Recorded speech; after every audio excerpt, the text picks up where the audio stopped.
Hello students, myself Amit Gupta and I have 18 years teaching experience in the field of IIT JEE, NEET and Olympiad Physics.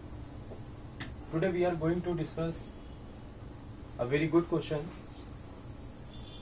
in an inclined plane, projectile motion in an inclined plane. Okay. So question is given. A particle is projected from point O with velocity 5 meter per second at an angle alpha equal to tan inverse 0.5, and the particle is strike at point C in an inclined plane whose inclination is 37 degree. Okay. And according to question, if the particle does not rebound after collision at point C, means at this particular point the particle strike at point C and it does not rebound along this direction, means it will go like this one or it will go along this one direction. So first question is find the coordinate of point C, and second one is maximum height from the ground to which the particle rises, and G is given 10 meter per second square. So here we can consider the coordinate of point C is x comma y. Okay. So from distance O, the OD distance is x. So we can write x equal to and OA distance is given, that is 10 by 3. So it can be written 10 by 3 plus. Now this AD distance y is given and 37. So AD distance can be written, that is y cot 37 degree, and cot 37 is 4 by 3. So 10 by 3 plus y into 4 by 3. So take 3 LCM. So 10 plus 4y divided by 3. Now let us take equation number 1. Okay. Now the particle strike at C, and suppose the time taken to reach the particle at C is t. Time taken by the particle to reach the point O to point C is t. Okay. So as we know, the horizontal velocity, that is 5√5 cos alpha, and in case of projectile there is no any effect of acceleration due to gravity along its axis. So horizontal velocity in case of projectile remains constant. So distance that is equal to how much? Horizontal speed, that is 5√5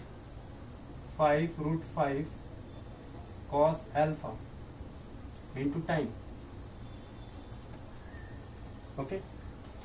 Now we can place this value in first equation. So we get 5√5 cos alpha into t, that is equal to 10 plus 4y divided by 3. So from here time can be written 10 plus 4y divided by 3 times 5√5 cos alpha. Equation number 2. Okay, alpha is given, so we get the value of cos alpha. Now we can discuss the displacement, the height gained by the particle along y-axis, which is why we have taken y value. So from second equation we can write y is equal to vertical velocity along y-axis, that is 5√5 sin alpha into time, this time. So 10 plus 4y upon 3 5 root 5 cos alpha minus half gt square, and t is this one, 10 plus 4y upon 3 times 5 root 5 cos alpha whole square. Now if we solve this equation, we get the quadratic equation in terms of y. So now simplify it. 5 root 5, 5 root 5, y is equal to sin alpha upon cos alpha, that is tan alpha. Tan alpha by 3, 10 plus 4y minus half, g is 10. So this can be written 10 plus 4y whole square divided by this 9 into 5 root 5 square, 25 into 5, so 125 cos square alpha. Okay, this one is 5, this is 25.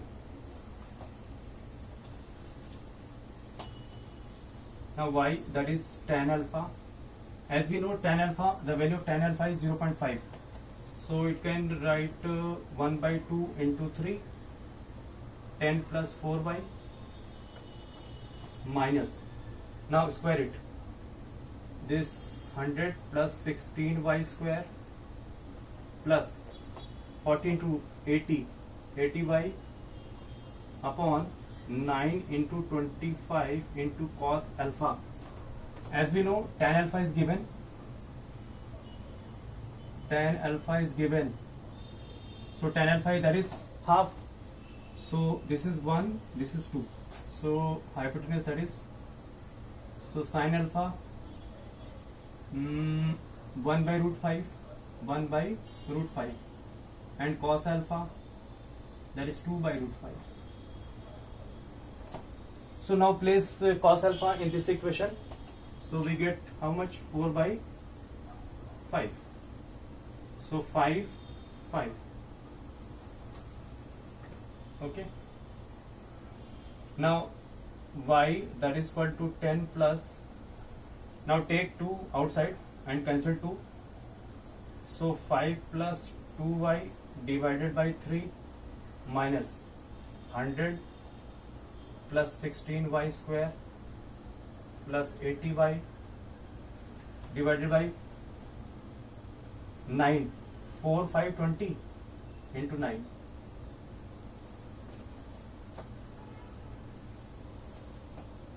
Now take LCM. So 180.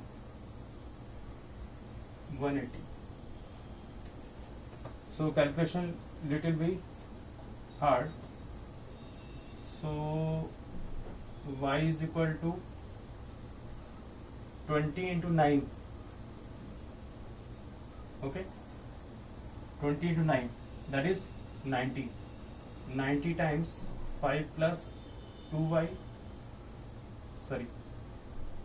60 minus 100 plus 16y square plus 80y, or we can write 180y, that is equal to 300 plus 120y minus 100 minus 16y square minus 80y. So take 16y square to the left, and 120 minus 80, that is 40.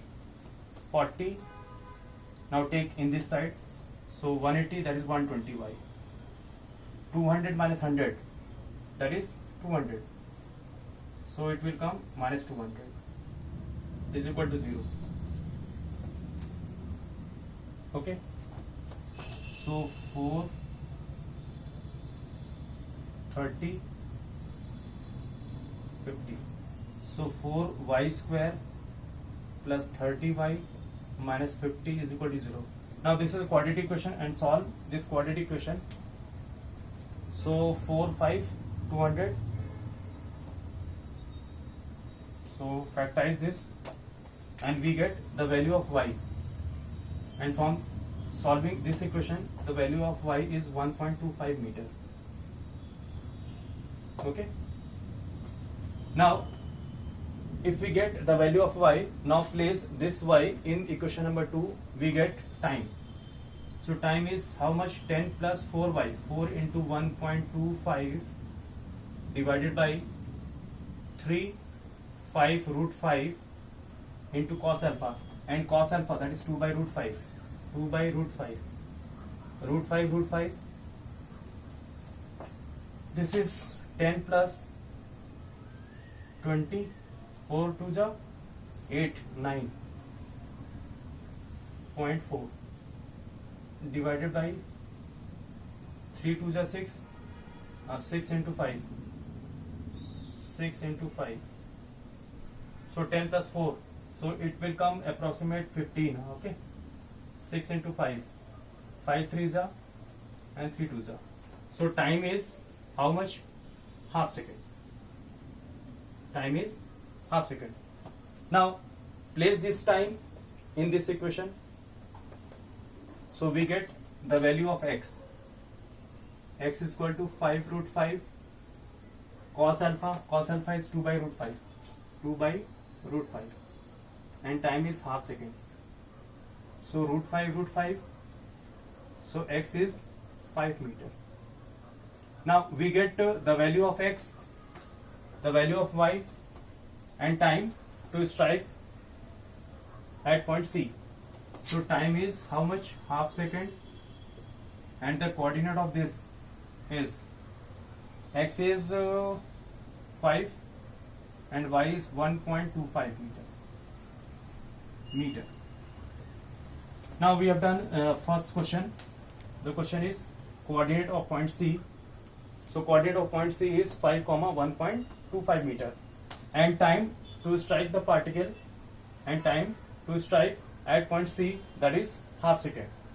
Okay, the process is little lengthy. Okay, now maximum height from the ground to which the particle rises means at this particular point we have to find the velocity along x-axis after collision and the velocity along y-axis, means final velocity. This one is clear? Okay. Now we go for second question.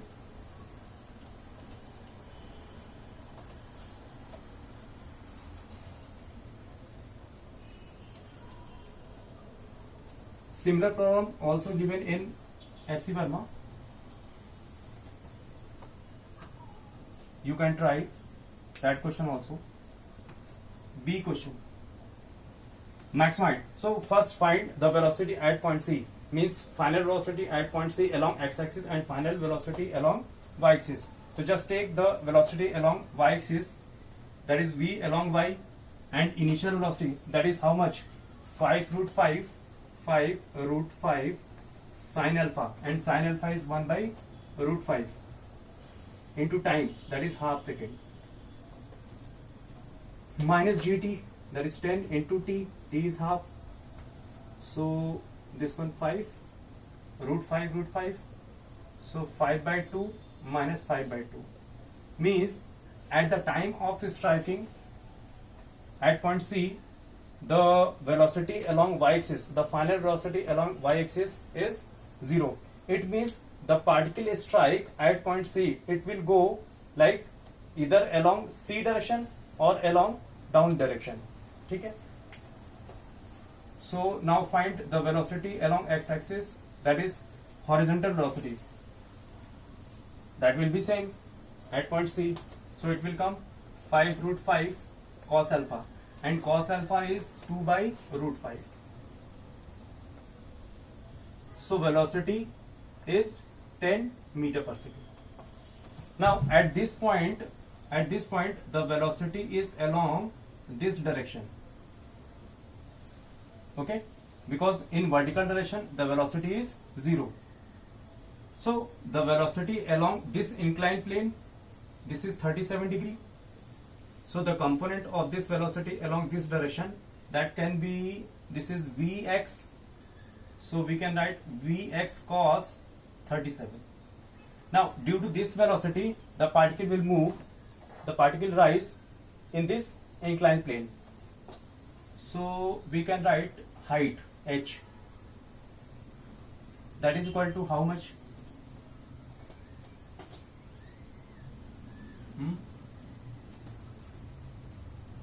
Vx cos 37. So this is V along, this is velocity along y or any direction, or we can write conservation of energy, means mgh, that is equal to half m into Vx square, means velocity along this direction. So g, that is 10, and h we have to find, that is half m Vx square. Vx square, so this is the component of Vx, that is Vx cos 37 degree whole square, and Vx is how much? 10, and cos 37 4 by 5 whole square, this is 2. So 1 by 2 into 4 to 8, that is 64. 10 into h, so this is 32. So h, that is equal to how much? 3.2 meter. Now the question is maximum height from the ground to which the particle rises, means total height is 3.2 plus y, and y is 1.25. So total height, that is equal to how much? 5, 4 meter. So this is the maximum height gained by this particle after its striking point C. So this is the problem which he has. First part is coordinate of point C, that is 5, 1.25, and maximum height from the ground to which the particle rises, that is h equal to 4.45 meter. Okay, thank you guys, and we will discuss such type of wonderful question after next class. Thank you.